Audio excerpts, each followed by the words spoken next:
So let's just throw a few out. So the first one, I have to find my phone. It's just so vital to this demonstration. Call him. Yeah, does somebody please dial my number? Yeah, can I use your phone? Oh, I found it. Here it is. Here it is. Good. I have to hold this up. The very first thing I could do with this is unsubscribe. Now let me tell you about what would happen if I unsubscribe. Actually, let's use cable television as a better example than my $70 data plan. All right? So if I unsubscribe from cable television in my household, I just saved $100 a month. $25 a month went to my sailing center membership, where I can sail as often as I want on a shared fleet of boats, and I have $75 left over for pizza 3 Sunday afternoons. How about that? Think about how much time was recovered on cable television alone. That one blows me away. It's so simple. And actually what we're doing in the US right now, in this downturn, which is just blows my mind, is we're going from $100 plans to $150 plans because we don't have much to do. Okay? If I turn this off, I get $70. I have 3 memberships. Think about that. Now that's a little bit unreasonable. I have to keep some things. Okay, you with me on the unsubscribe one? So that was to the issue of media. I have to tell you, my wife is a genius, and she said early on, when the kids were this old, we will never ever pay for television in which we have to watch advertisements. And because she had that bug, right, we never got cable, and guess what we got? A whole bunch of Saturdays off. It's very, very simple. It was really simple. She was brilliant in that regard. I was like, come on, I want to watch football. You know? The Packers, yeah, exactly. So let's do the commute. How about this as a plausible option to the commute? Okay, ready? Who lives where you live, partly because it's near where you like to go sailing?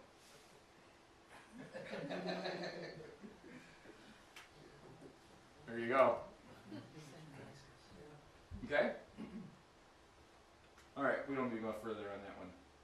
And let's try to taxiing and spectating. The plausible option there is commingling. The plausible option there is exactly this program that we talked about before, where we, as parents and families, select things we can do together as opposed to things that we must do apart. So here's where I'm going to throw out a big, bold change. Second edition of this.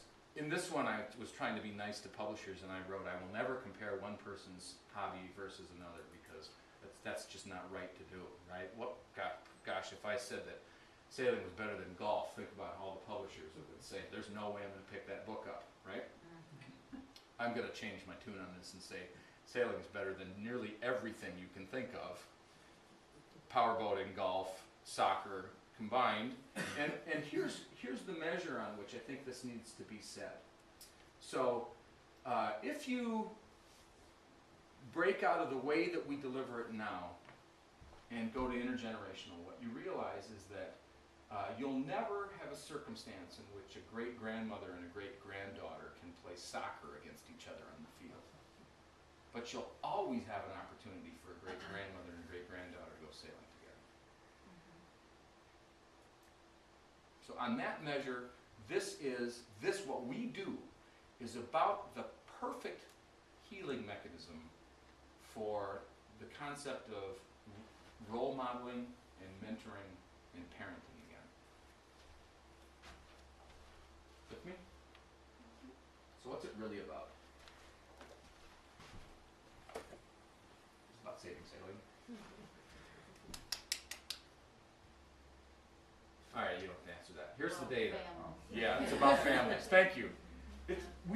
What we have statistically is the smallest amount of shared family time since World War II, because of the way we've consumed our days. And so I just want to share one more correlation, and then we'll do some questions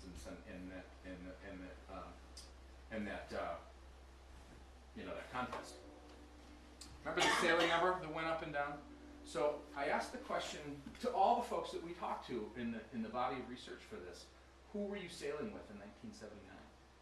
Who were you sailing with in 1959 if you were lucky to be sailing in 1959, right? And here's the way the data comes back. In 1979 at its peak, 80% of the time we were doing this in family groups. And now 10% of the time we do it in family groups. There's a direct, this arguably is causal. It's not just correlated, it's arguably causal. You can't quite get there statistically. But if you think about just the simple circumstances here, I'll tell you a story about a yacht club I visited. A beautiful place. It was with a $50 a month membership, by the way, on the south side of Chicago. A couple hundred members, declining like most of them are in the United States, but a co-op nonetheless, inexpensive, all about sailing. Working really hard to put as many juniors in the program as they possibly can, and they shared a bunch of data about their membership before I went and talked with them. And I looked at how old the people were when they joined in the years that they joined. Okay? So what it showed was that now when they have a membership campaign to try to bring new members in, the 63-year-old people all call their friends and they get new 63-year-old members. Right? But in 1979, when it was at its peak, the age of entry was 32. So they were dragging along their kids and bringing them to the yacht club. And guess what they were doing on Saturday afternoons? They were hanging around on boats. That's where the numbers came from. That's why we got to 12 million. With me? All right.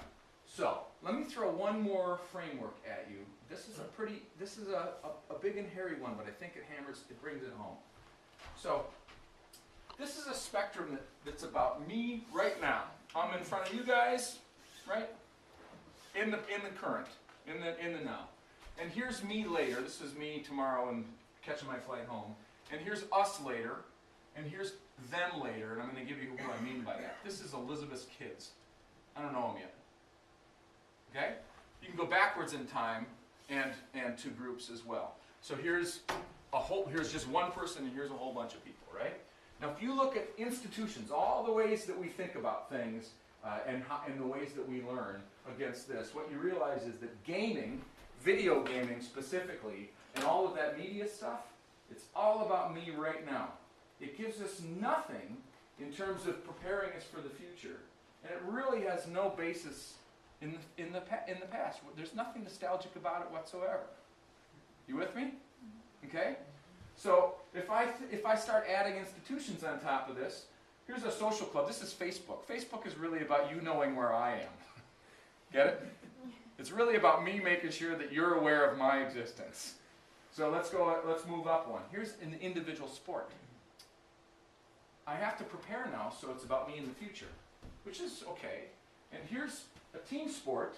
Now we have to prepare together, so it's about us in the future, but it's still a known quantity. Right? Here's the museum. Slides all the way to the back. And an interesting thing about museums is they're all trying right now to figure out a way to move forward, to alter their curriculum, to start learning from history, if that makes some sense. What they're trying really to do is act more like schools do, right? Because schools are under stress. So organizations like this are actually starting to think about ways that they can look backwards and look forwards at the same time, right? But the one institution that crosses this whole thing is the family group and the lifelong active friendship. And here's why. This is my grandfather that I never met on a Greek island.